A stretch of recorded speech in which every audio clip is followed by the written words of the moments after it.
7778페이지 맞아요. 한쪽 가로 2번 제자 격려를 통한 준비.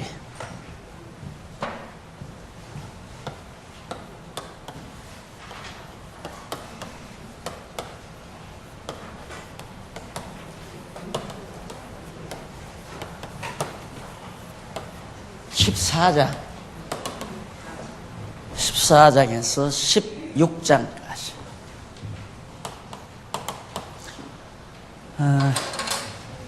뭘 준비하는가? 제자들을 예수님이 격려하면서 무엇을 준비하는가?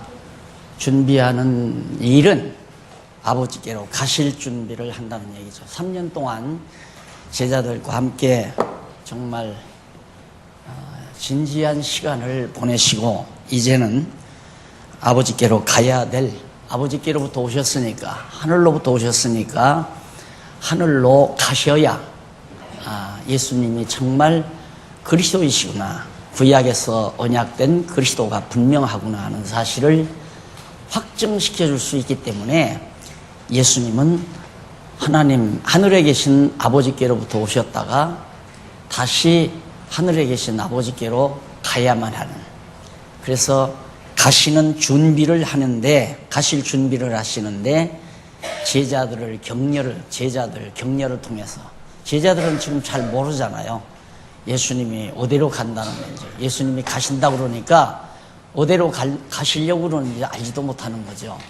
그리고 베드로가 죽을지언정 나는 주를 따르겠습니다라는 말도 하지만은, 그러나 예수님은 이제 곧 아버지 하나님께로 가서야 되기 때문에 이 거친 세상에 남아있어야 할, 이 거친 세상에 남아있어서 온갖 시련과 고통을 당해야 할 제자들을 격려하는 것이 가시는 일의 중요한 준비 작업이라고 생각을 하신 것입니다. 그래서 한쪽 가로 1번에 보면 언약으로 격려해서 준비한다.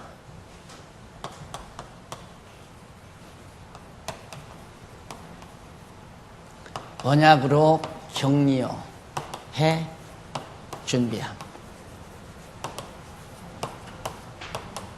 14장이죠. 그 다음 그 내용, 14장은 그 내용 가운데, 14장은 그렇고, 그 다음 15장은 말씀으로 격려했다.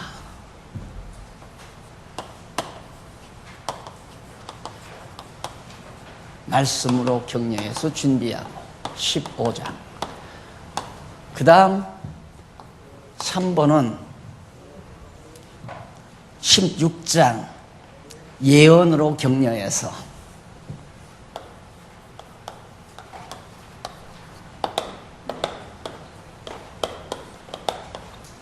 이렇게 딱 정리하니까 14장에서 16장까지가 아주 간결하죠.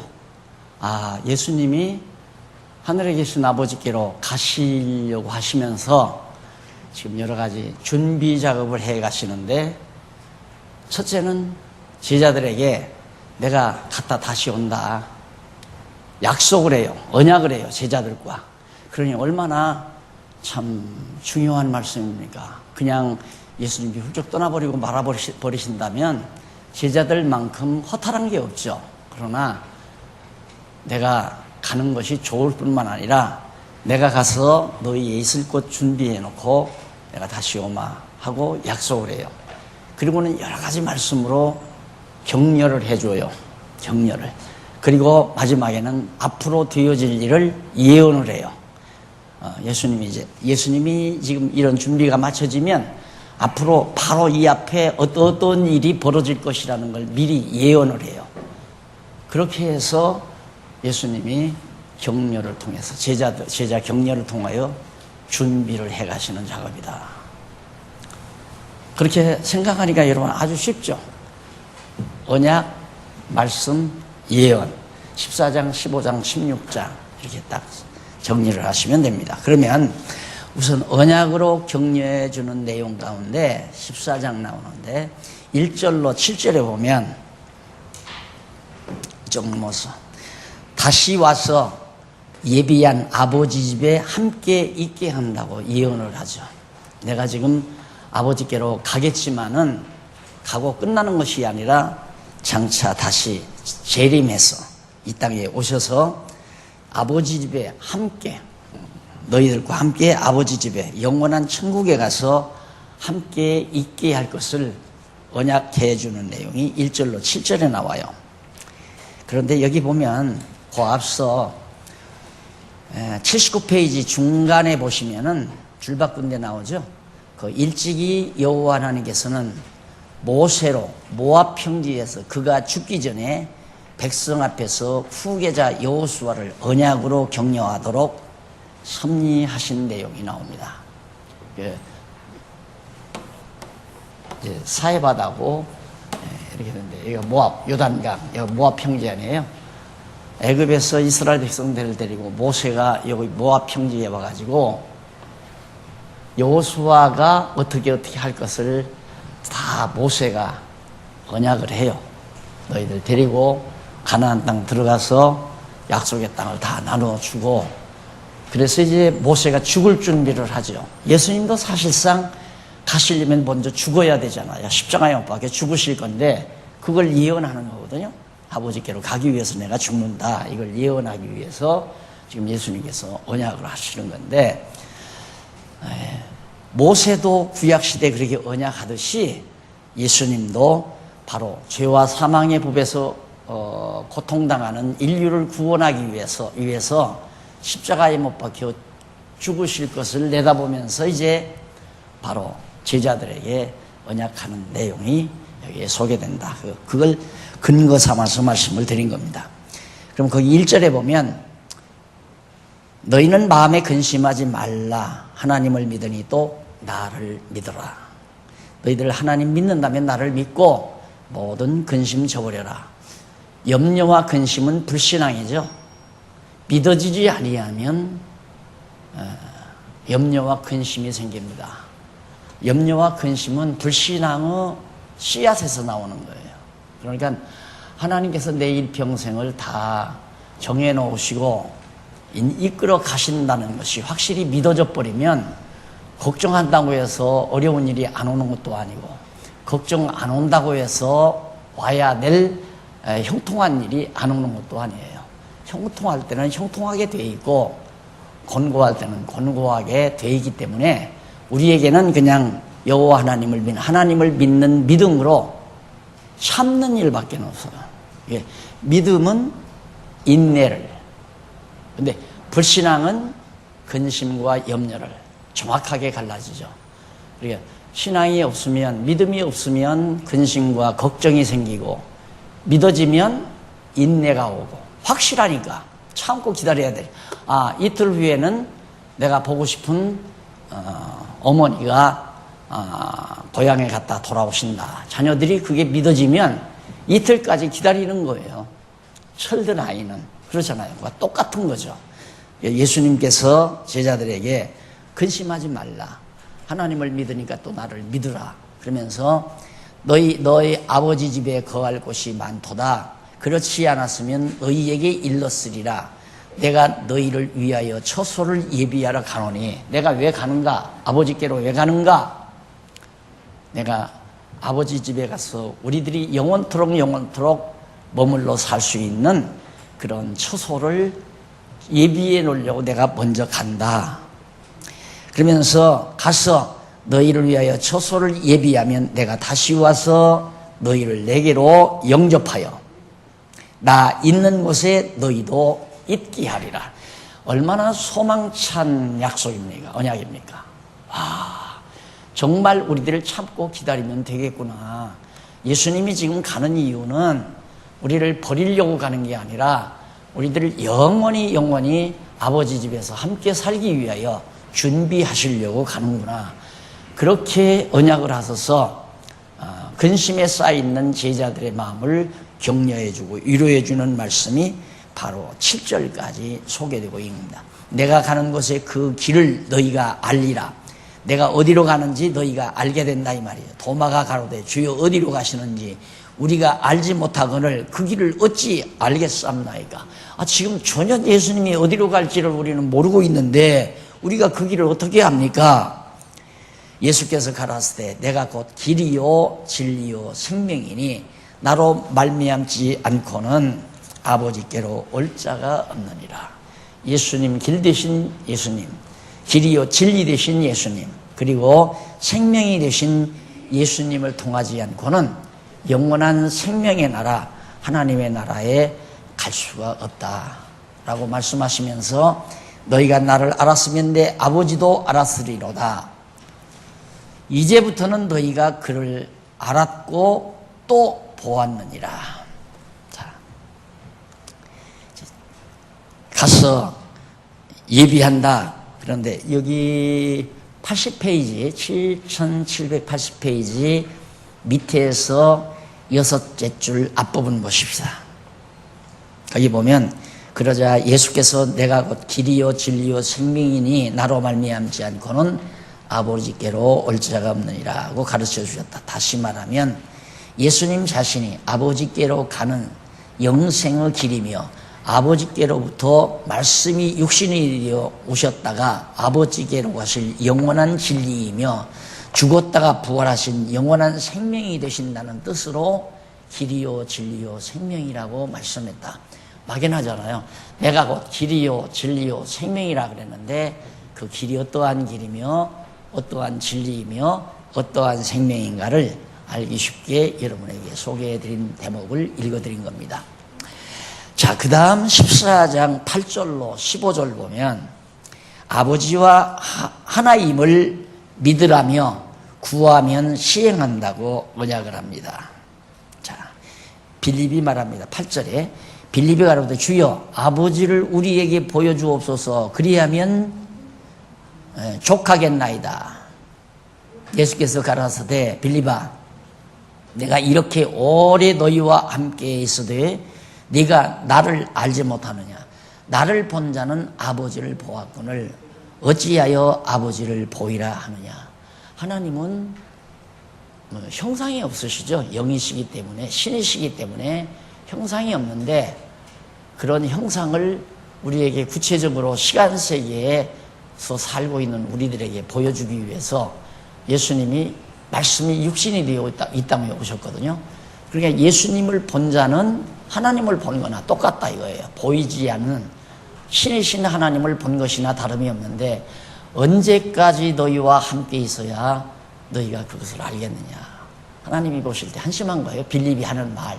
3년 가까이 자기들과 함께 늘 보여주고 하나님의 능력도 보여주고 권능도 보여주고 신성도 보여주고 다 일일이 다 보여줬는데 3년 동안 여전히 빌립은 그냥 한낱 인간으로 예수를 보았던 것 같아요. 그러니까 예수님께서 빌립에게 이렇게 말씀한 겁니다. 그러면서 나를 본 자는 아버지를 보았다 그러면서 10절 나는 아버지 안에 있고 아버지는 내 안에 계신 것을 네가 믿지 아니하느냐. 내가 너희에게 이르는 말이 스스로 하는 것이 아니라 아버지께서 내 안에 계시어 그의 일을 하시는 것이라. 그러니까 예수님이 이 땅에 오셔서 하시는 일은 예수님 자신이 스스로 하는 게 아니다. 그러니까 예수님 자신이 하나님 안에 예수님이 계시고 또 예수님 안에 이건 하나님이죠. 하나님 안에 예수님이 계시고 예수님 안에 하나님이 계시다. 이 형상세계는 이게 불가능하잖아요. 대접 안에 접시는 들어가도 접시 안에 대접은 못 들어가잖아요. 이게 이제 형상세계거든요. 그러나 영원세계에는 충분히 이런 말이 통하는 거나 있는 거예요. 그러니까 영원세계는 크고 작은 것이 일반이에요. 크고 작은 것이. 크다, 작다. 이것이 우리 이 세상에서의 시각이지만 영원한 하나님의 나라 가면 크고 작은 것이 똑같아요. 그래서 예수님도 이거 보면 하나님은 크고 예수님은 적은 것 같잖아요. 여기는 예수님이 크고 하나님이 적은 것. 그게 아니라 하나님과 예수님은 하나다. 한 지체다 이 말이에요. 그러니까 내가 하는 일은, 예수님 당신이 하신 일은 내가 내 마음대로 스스로 한 것이 아니라 아버지께서 한 것이다. 왜? 한 몸이니까 아버지께서 하시는 일이죠.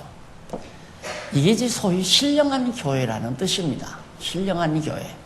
우리가 이 땅 위에 사는 동안 자꾸 서로 의견이 다른 것은, 네가 크냐 작으냐 이거 따지는 것은 바로 하나님을 죄에 놓으니까 그래요.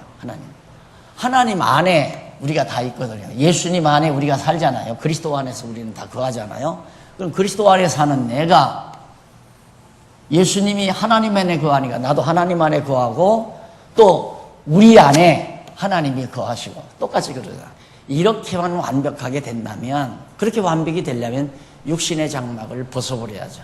육체의 장막만 벗어버리면 나는 하나에서 10가지 하나님이 기뻐하시는 일만 행하며 살죠. 그러나 우리에게는 아직도 육체의 소욕이 남아있기 때문에 하나님의 뜻대로 살려고 하는 마음과 내 육체의 욕심대로 살려고 하는 이 두 마음이 항상 도사리고 있기 때문에, 이것 때문에 우리들은 늘 괴로워하고 늘 안타까워하고 힘들어하고 이런 일이 있을 수밖에 없는 거다.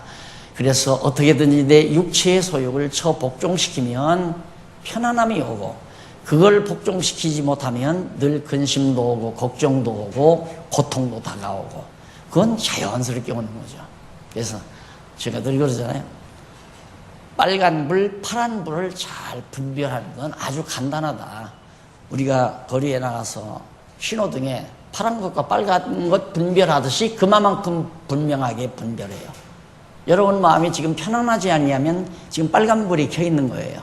여러분의 마음에 평안함이 있으면 파란 불이 켜 있는 거고요. 그 말은 뭐냐면, 마음에 진정한 평안함이 있으면 하나님의 뜻대로 믿고 인내하며 사는 거고, 편안함이 사라졌으면 역시 내 육체의 소욕을 이루려고 발버둥 치거나 욕심을 부리고 있는 것이고요. 너무 확실하잖아요. 그래서 항상 자기 성찰이란 그 원칙하에서 움직여가면 됩니다. 자, 그래서 하나님께서 제자들에게도 이렇게 말씀하신 건데, 거기 11절 한번 보십시다. 11절에 보면 내가 아버지 안에 있고 아버지께서 내 안에 계심을 믿으라 그러잖아요. 내가 아버지 안에 있고, 아까 내가 설명했잖아요. 내가 하나님 안에 거해요. 그리고 하나님이 우리 안에 거하시고, 근데 하나님이 우리 안에 거하셔도 우리가 아직 아까도 말했지만 육체의 소욕을 가지고 있으니까, 육체의 소욕은 지금 마귀가 딱 붙들고 있는 거거든요. 그러니까 육체의 소욕대로 내가 머리에 이 소욕을 간직하고 있으면 마귀가 자꾸 나를 끌어가려고 하는 거고요. 그래서 그 생각이 자꾸 나는 거예요. 육체의 소욕에 속한 생각이. 그러나 성령께서 나를 사로잡아 줘 버리면 마귀가 힘을 못 쓰는 거죠. 그러니까 이제 육체의 소욕이 내게서 사라지니까 마음의 평안함도 있고, 역시 마음의 안정감도 있고. 자, 진실로 너희에게 이르노니 나를 믿는 자는 나의 하는 일을 저도 할 것이요, 또한 이보다 더 큰 것도 하리니 이는 내가 아버지께로 감이니라. 너희가 내 이름으로 무엇을 구하든지 내가 시행하리니 이는 아버지로 하여금 아들을 인하여 영광을 얻으시게 하려 함이라. 자, 우리가 이 안에 있어요. 하나님 안에 계신 그리스도 안에 우리가 다 그리스도의 한 몸으로 있다 이 말입니다. 이렇게 되었을 때 구하면 이루어준다. 그러면 이렇게 이루어졌을 때 구하는 건 뭘 구하는가? 육체의 소욕을 구하는 게 아니잖아요. 성령의 소욕을 구하지. 아버지의 뜻을 구한다 이 말이에요.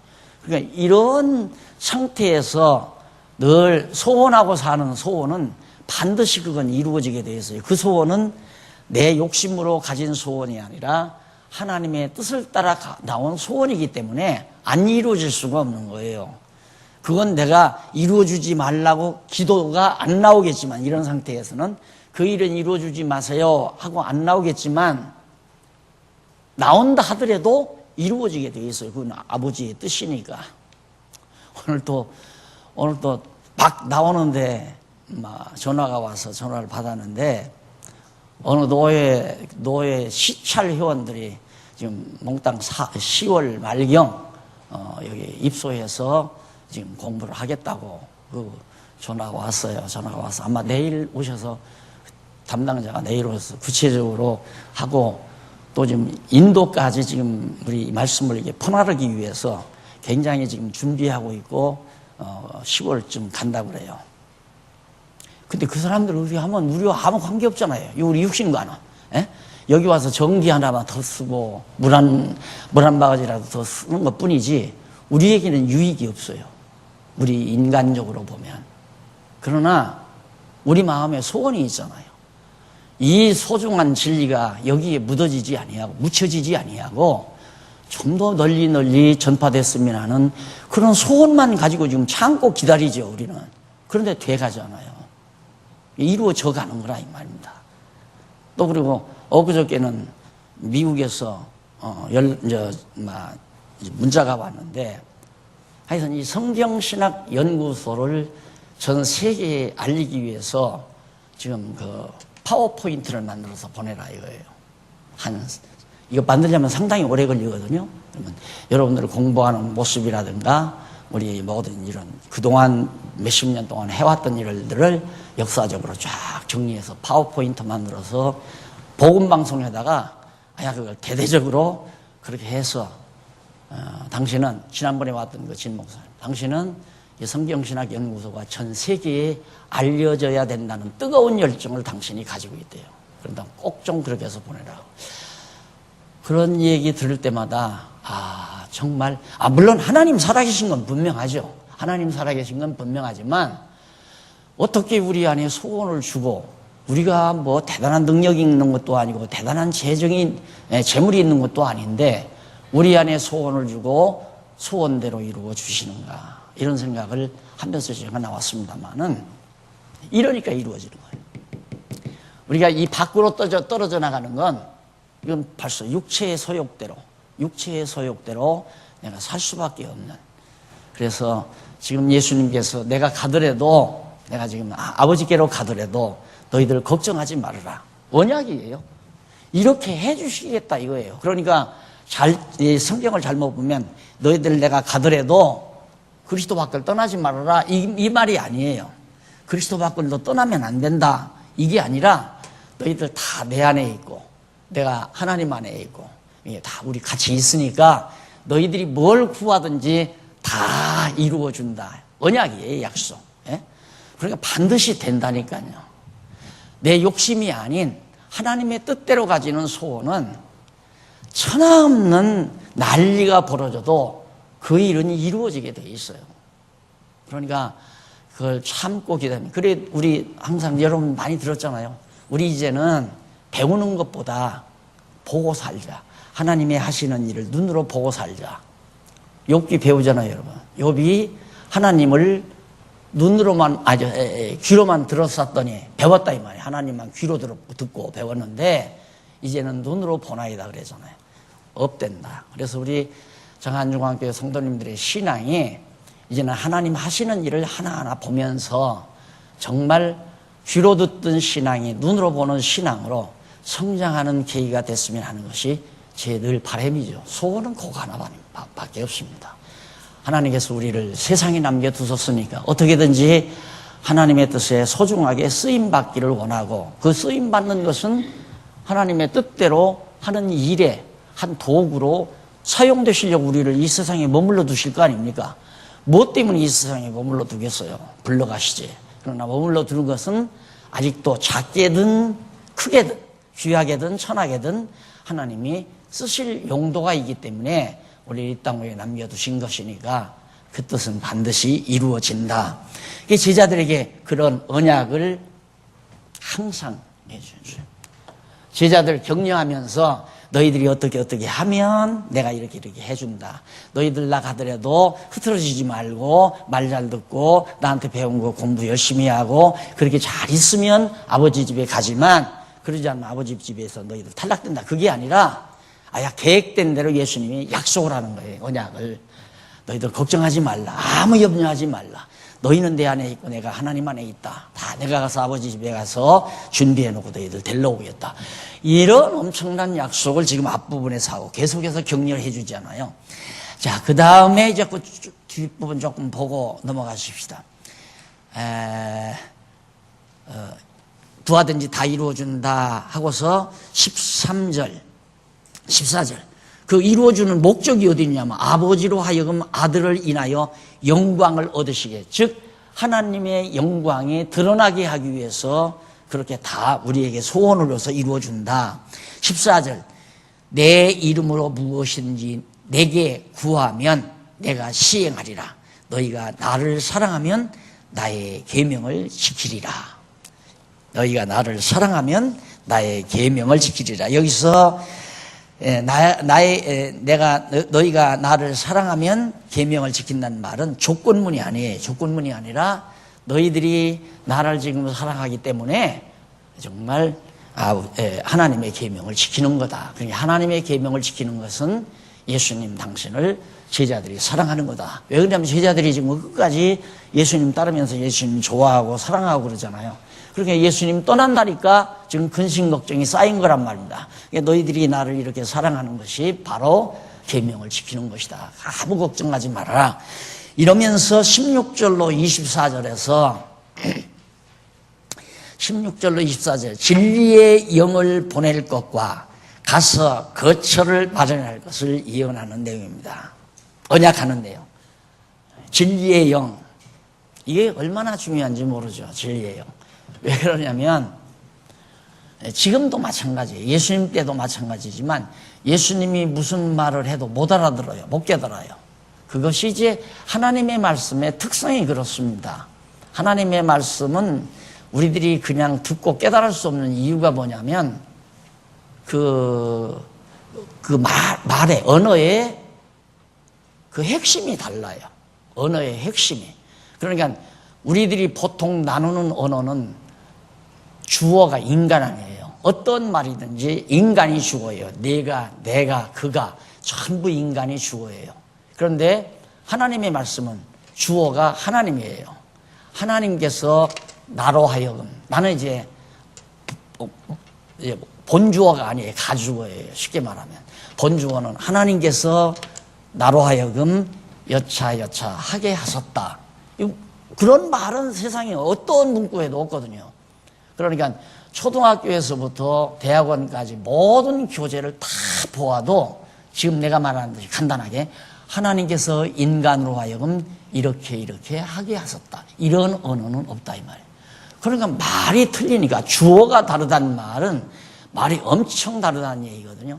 주어가 다른 것은 하게 하신다.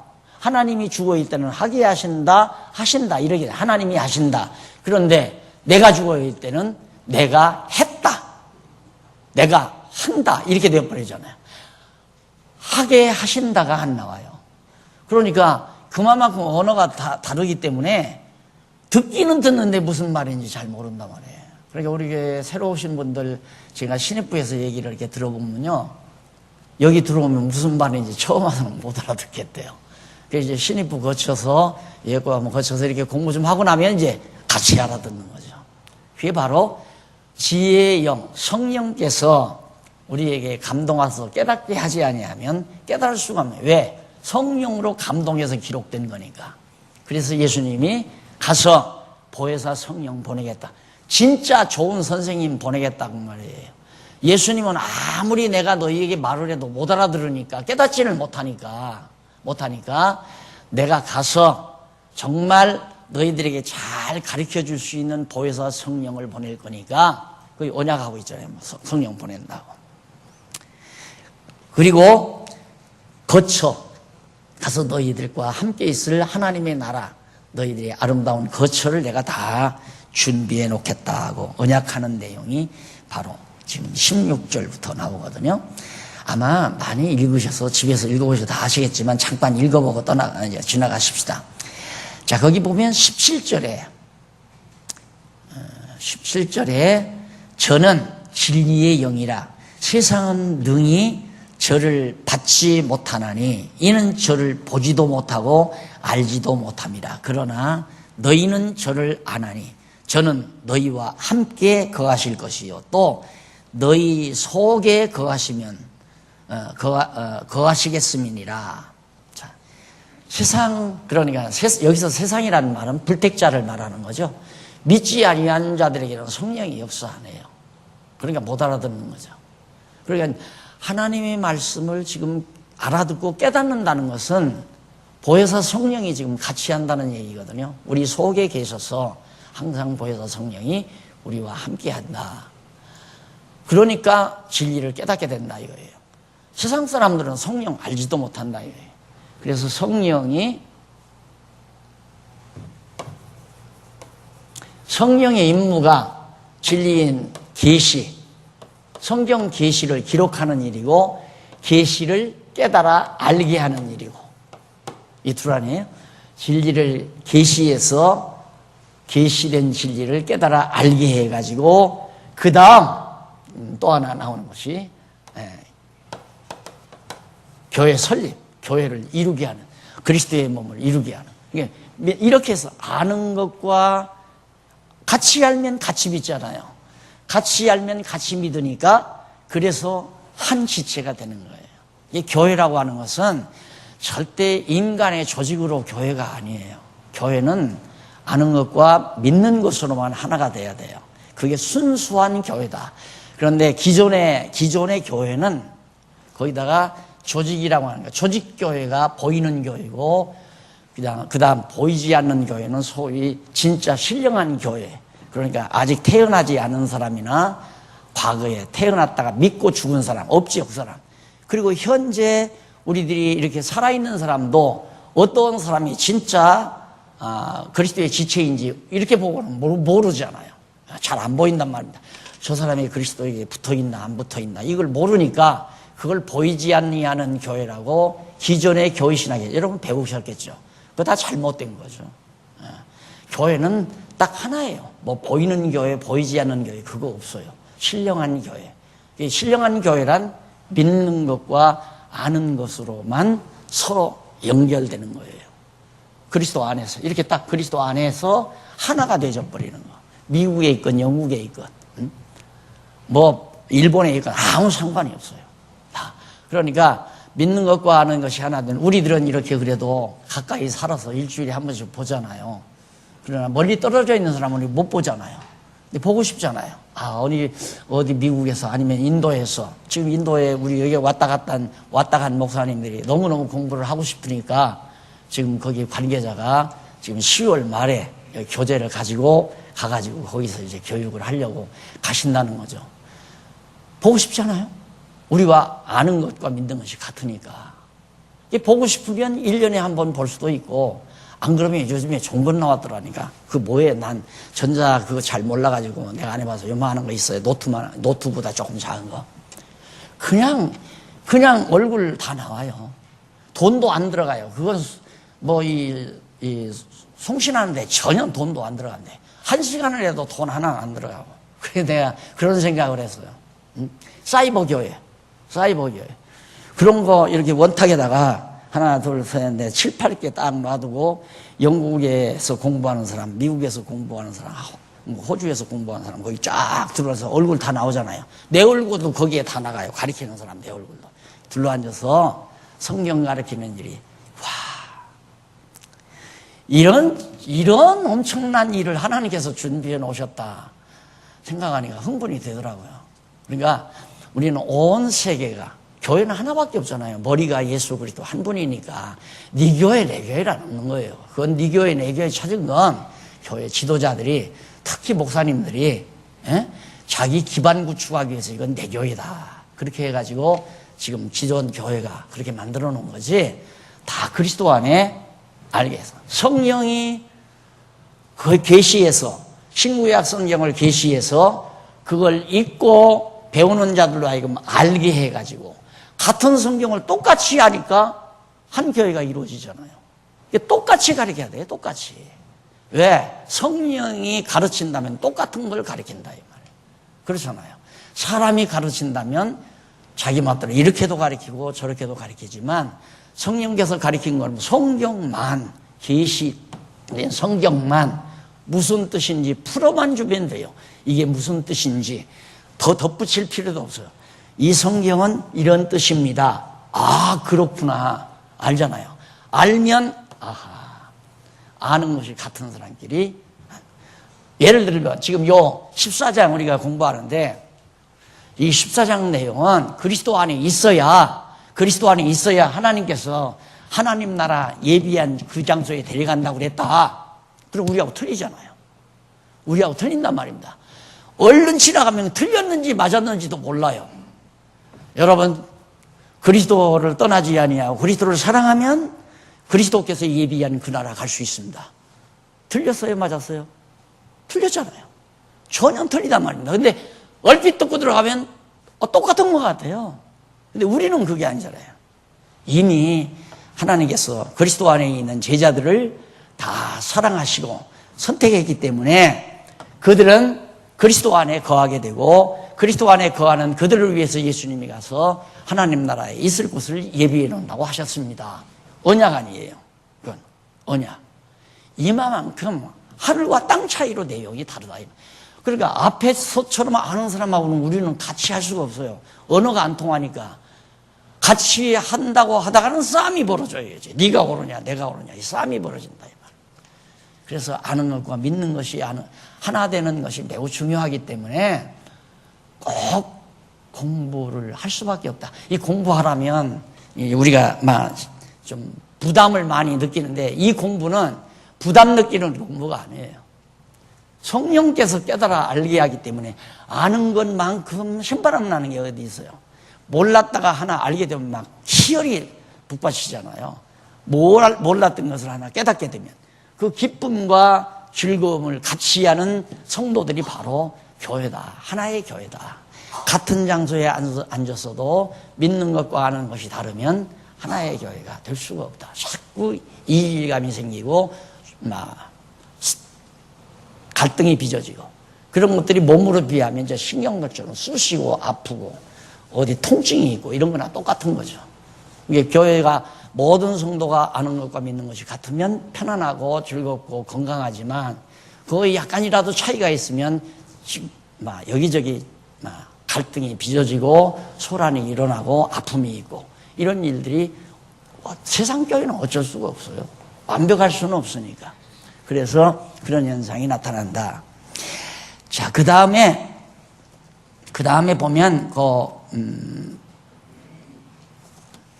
넘어가서 한번 보십니다.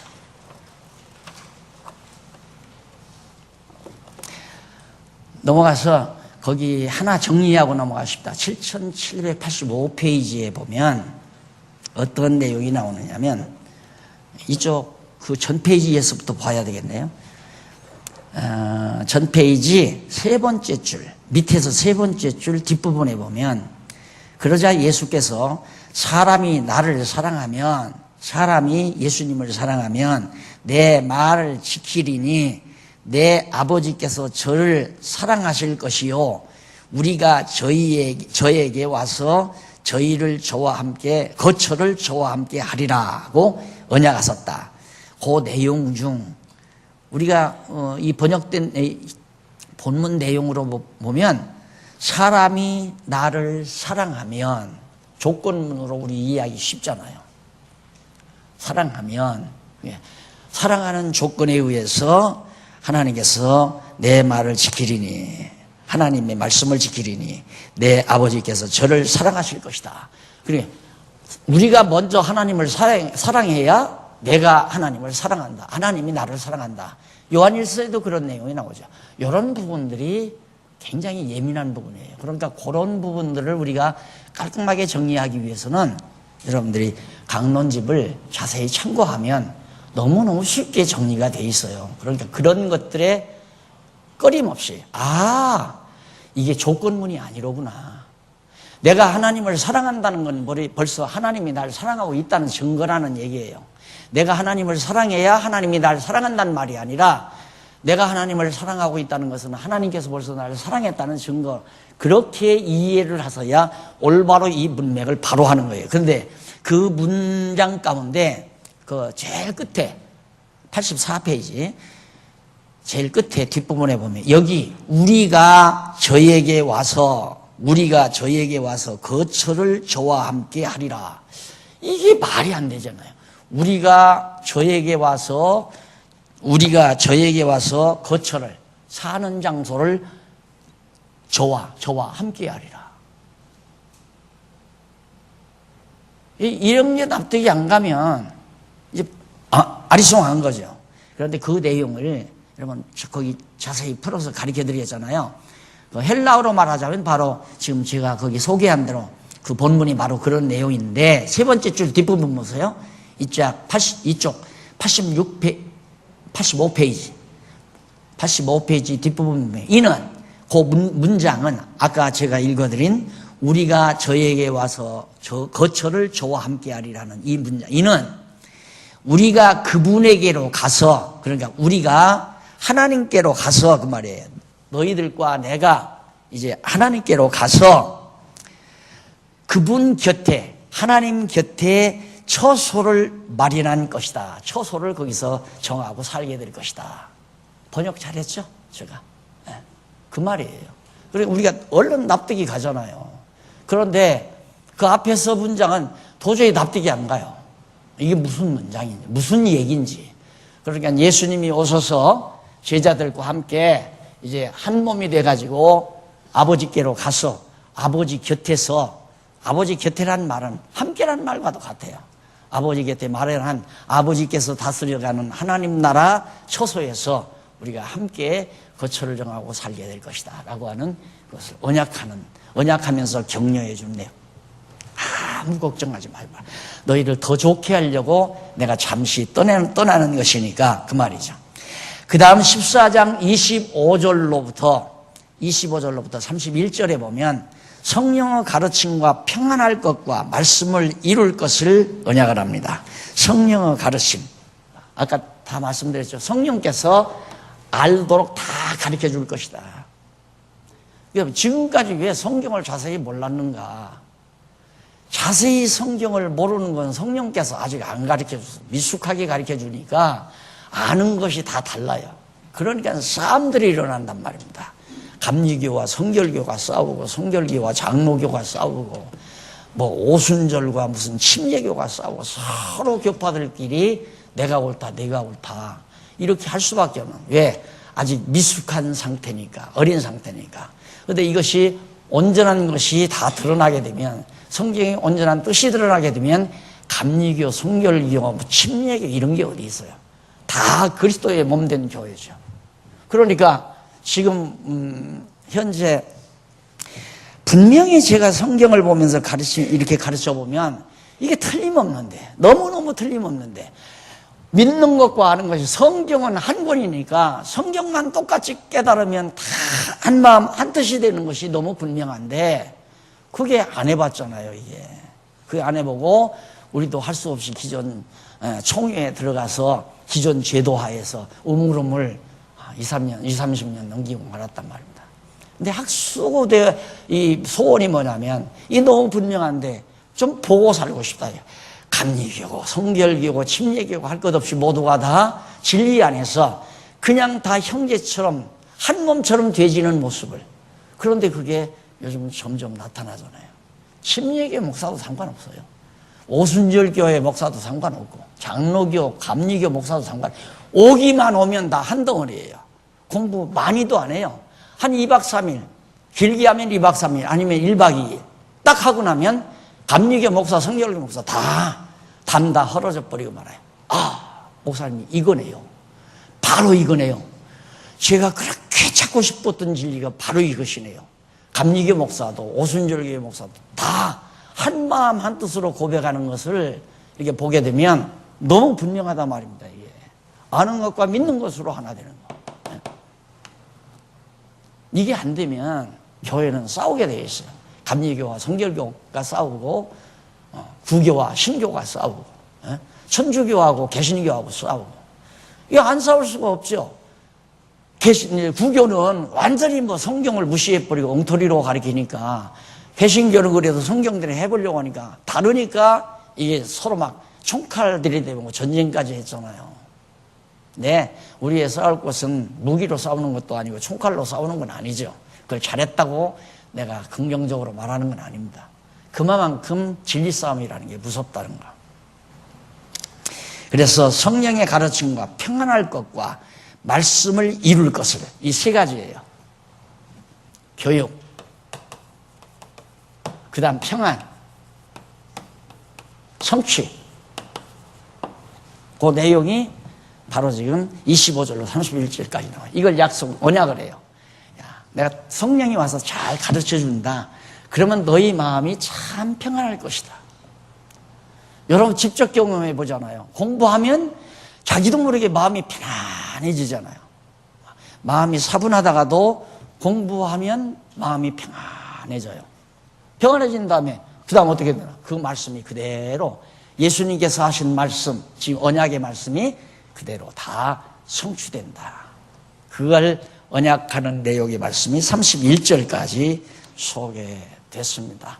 조금만 읽어보고 쉬십시다. 내가 아직 너희와 함께 있어서 이 말을 너희에게 하였거니와 보혜사 곧 아버지께서 내 이름으로 보내실 성령 그가 너희에게 모든 것을 가르치시고, 나오죠? 교육이죠? 성령이 가르친다. 내가 너희에게 말한 모든 것을 생각나게 하리라. 이렇게 자꾸 생각나게. 그러니까 참 재미난 게 뭐냐면 막 이렇게 마음이 막 분망하고 마음이 괴롭다가도 어떤 말씀 하나가 딱 기억나면 맞아. 내가 공연히 걱정했네. 그리고 마음이 하나님 말씀이 생각이 나야 돼요. 기억이 나야 돼요. 근데 다 배웠는데 기억이 안 난단 말입니다. 기억이 안 나면 이제 자꾸만 이제 바보짓을 하는 거예요, 우리가. 걱정 안 해도 될 거 걱정하게 되고, 미워하지 않아도 될 거 미워하게 되고, 이게 이제 우리의 마음이 평안함이 사라지는 거죠.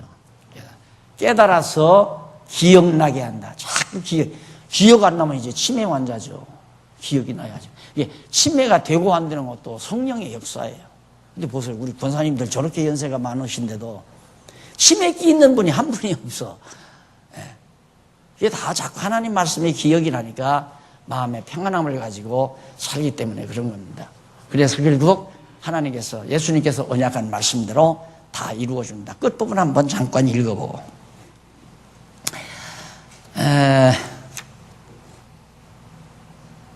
30절 한번 봅시다. 30절. 이후에는 내가 너희와 말을 많이 하지 아니하리라. 지금 이 언약의 말씀하고 앞으로는 너희들을 만나도 이 지상에 계시는 동안 많은 말 하지 않겠다. 그러니까 내가 한 말 늘 기억하고 있으라 그 말이죠. 이 세상 임금이 오겠습니다. 왜 너희와 많은 말을 못하느냐. 이 세상 임금, 예수를 붙잡아서 십자가에 못 박아 죽일 세상 임금이 온다 이 말이에요. 곧 다가온다. 그래서 너희와 말을 많이 할 수가 없다. 그러나 저는 내게 관계할 것이 없으니 오직 내가 아버지를 사랑하는 것과 아버지의 명하신 대로 행하는 것을 세상으로 알게 하려 함이로라. 일어나 여기를 떠나자 하시니라. 자, 세상 임금이 날 지금 막 붙들어서 고난 주려고 오는데 내가 그와 아무 관계가 없다. 그러니까 나를 붙들어 가든지 나를 시련을 주든지 고통을 주든지 나 아무 관계 없다. 왜? 하나님께서 정하신 뜻을, 하나님께서 예수님이 십자가에 못 박혀 죽으시고 다시 부활하신 이 정하신 뜻을 이루려고 하시는 거기 때문에 나는 세상 임금이 와서 나를 붙잡아 가거나 매로 때리거나 고난을 주거나 아무 관계가 없다. 이렇게 말씀하시면서 당연히 이미 하나님의 뜻이 이루어질 것을 언약하시는 내용의 말씀으로 바로 14장을 마무리합니다. 잠깐 차 한잔 하시고